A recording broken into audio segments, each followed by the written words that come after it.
Well, that wraps up what has been undeniably the most controversial season of Doctor Who, and as promised, I'm making a post-season video expressing my thoughts on it.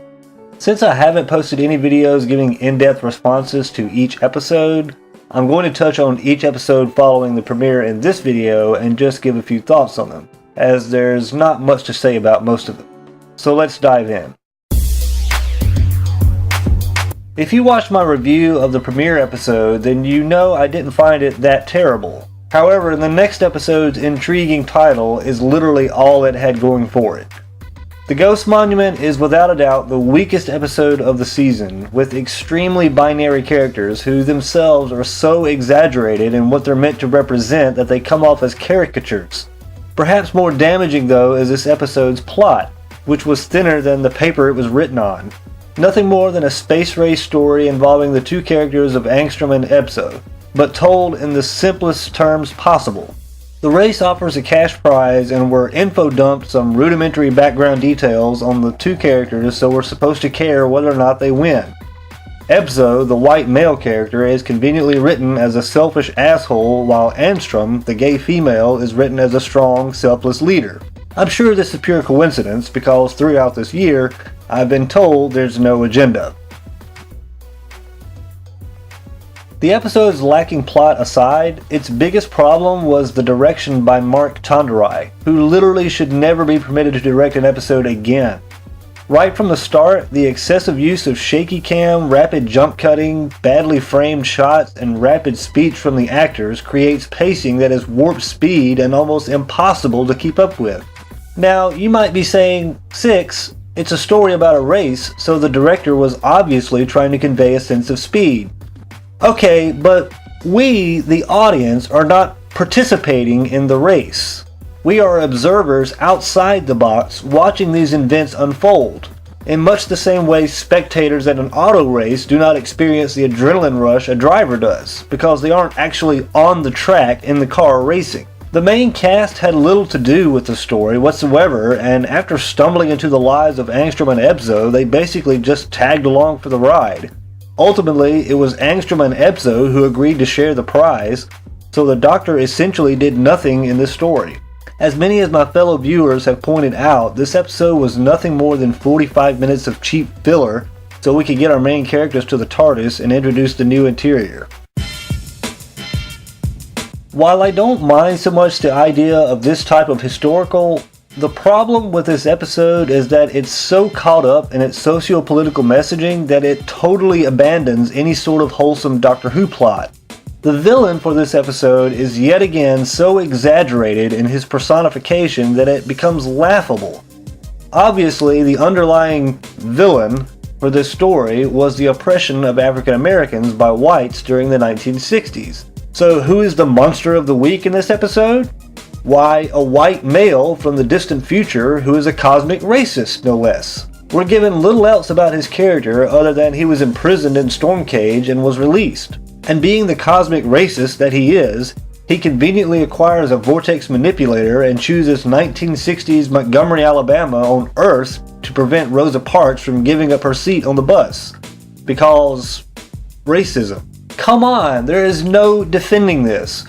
First of all, Krasko's character being racist in the sense that contemporary Earthlings understand it makes no sense whatsoever, since he comes from the distant future. It suggests that in 3,000 years' time, racism towards people of color on Earth will still exist out in the universe. Am I supposed to be taking this seriously? Even if we grant that Krasko is indeed some ass-backwards cosmic racist, why in Sagan's name would he waste his time on what most certainly would seem to him an insignificant event in Earth history? Parks refusing to give up her seat was a step towards equal rights in 1900s America. It was not an effect that was felt worldwide. More to the point, it has little universal impact in the grand scheme of things. Why isn't this cosmic racist plotting schemes on the scale of the Daleks, who are cosmic racist? Yet, the episode continues to imply this ridiculous assertion by claiming that Parks not only changed history, but changed the universe because a random lump of lifeless rock floating in space was named after her. Okay, the asteroid being named Rosa Parks only has meaning from an Earthling standpoint. The asteroid's name, and the asteroid itself, has no meaning whatsoever to anyone native to worlds other than Earth. Thus, the rest of the universe wouldn't know who she is, let alone the significance of her name. So how was the universe changed? The episode was blatantly a socio-political message on racism, as well as an opportunity to celebrate historical women. But given the Doctor is now a woman, and the BBC is using a tagline, "The future is female," this is obviously just another remarkable coincidence, because I've been assured there is no PC agenda.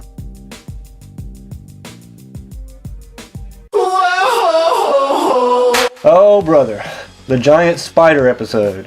This episode's plot itself wasn't necessarily bad, although it borrowed heavily from the Green Death, which wouldn't be the first time that Chibnall has basically retold a classic Pertwee story. But the substance of the spider plot gets completely lost with the character of Robertson, who made it painfully obvious from the moment he appears on screen that he's meant to be a metaphor for Donald Trump. The problem is that yet again, Chibnall goes so far over the top with what Robertson is meant to represent that the character actually ends up being more laughable, ridiculous, and cartoonish than the real-life person he's meant to personify. Thus, it becomes impossible to take this episode seriously anymore. It comes off as a rejected idea for the Sarah Jane Adventures. You know how fans are constantly bringing up the Daleks and reminding us that they're metaphors for the Nazis? Okay, sure, we can all see that, but Daleks aren't foot soldiers dressed in brown uniforms. Far from it. While their motivations are strikingly similar, with the exception of the Daleks expanding it to a cosmic scale, they are different enough from real Nazis not to come off as cartoonish impersonations.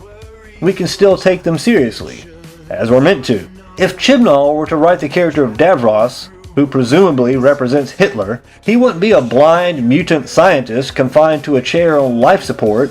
He'd be a white male dictator with racist tendencies in a brown uniform with a funny mustache making grandiose speeches to a crowd of Collins. See the difference? Chibnall's definition of the Trump character leaves nothing to the imagination, to the extent that it becomes insulting to the audience. You spell it out for us to such a degree that we start to feel as though either you're not confident we can pick up on subtlety, or you don't want any subtlety because you don't want to leave room for ambiguity on who the character is meant to represent. In which case, you've crossed over from commentary and into lecturing. You're not telling viewers both sides from a neutral standpoint, you're picking an extreme left-wing position, claiming it's the moral high ground, exaggerating the right-wing position, and thus berating anyone who doesn't share your view. And then you wonder why people are pissed off. Of course, I'm probably reading far too deep into this because, as I said before, I was frequently assured that this season had absolutely no PC agenda.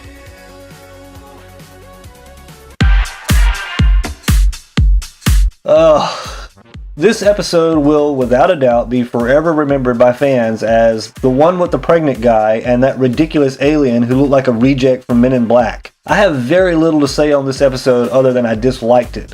Jennifer Perot, who directs this episode, gives Mark Tonderai a run for his money for worst director in the history of Doctor Who. The episode, again, is rife with excessive shaky cam, excessive jump cuts, and far too much of an attempt to do artsy cinematography. Too harsh? There's literally a shot in this episode near the end where the Doctor is giving a speech and the camera cuts to a random shot of her hands waving about. Who does that? What did seeing her hands moving around add to the scene? The monster of the week, as I said, was painfully laughable, and despite being described as a universally feared creature capable of immense carnage, this little tyke conveniently avoids damaging power systems, life support, or any other major systems, even though at the end of the episode it's revealed that the creature was naturally drawn to high energy. But who cares about internal consistency, right? The pregnant guy in this episode was completely irrelevant to the plot and should have been cut from the final draft. I would say that he was only included to fuel a socio-political agenda, but then I was told there was no agenda.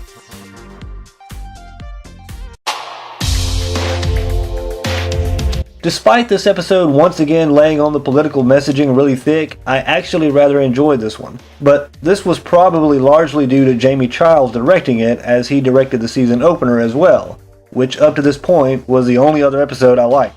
Obviously, the main focus of the episode is the partition of India and the subsequent violence caused by the invading British. Basically another historical, although I've been told that its depiction of events are somewhat incorrect. The episode's two main faults are that it revolved primarily around Yaz, and thus the Doctor's role in this episode was diminished considerably, something I warned about in my How to Save Doctor Who video. The other fault was that the monsters of the week in this episode ultimately ended up being nothing but a tack-on so this episode could tick the monster box. They literally contributed nothing to the central plot. Even their very nature was being observers, so they may as well not been in the episode at all. I don't want to rail against this one too much, as I at least enjoyed it and could see myself watching it again. The chief complaint among other viewers was the heavy socio-political messaging in this episode at the expense of a decent plot, which they're obviously mistaken about since there was no PC agenda this season.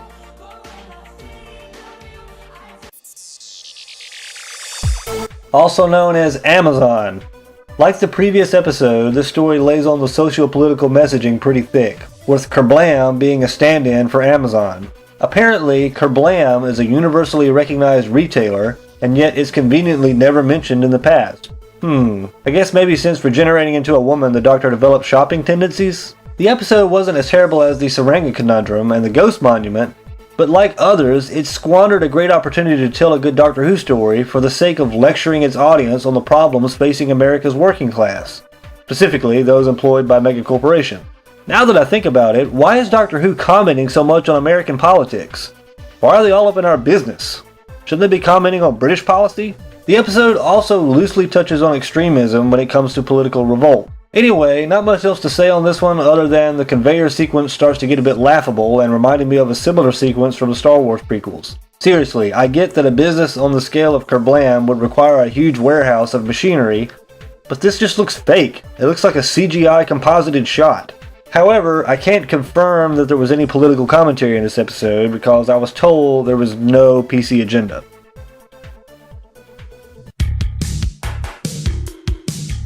The plot of this episode actually wasn't too bad, and I could have enjoyed this one had it not been for the gosh awful, ugly, atrocious, nauseating, sickening, want to poke my eyes out with needles dipped in gasoline color grading.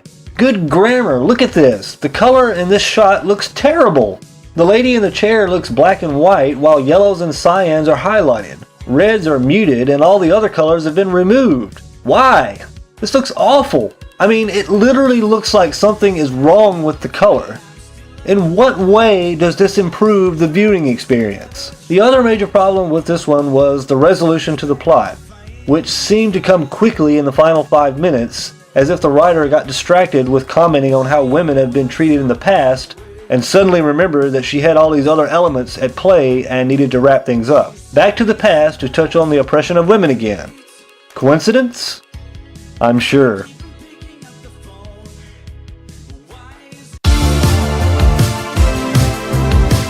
I really don't have much negative to say on this one other than the choice of episode title was terrible. It refers to a couple of lines of dialogue spoken about 1/3 of the way into the episode and was never mentioned again. It would be like if Robert Holmes had wrote The Deadly Assassin and instead decided to call it Where the Dickens Is My Gown? Out of all the episodes this season up to this point, this one seemed to be the meatiest when it comes to sci-fi content. Once again, the episode is directed by Jamie Childs and it shows in every frame.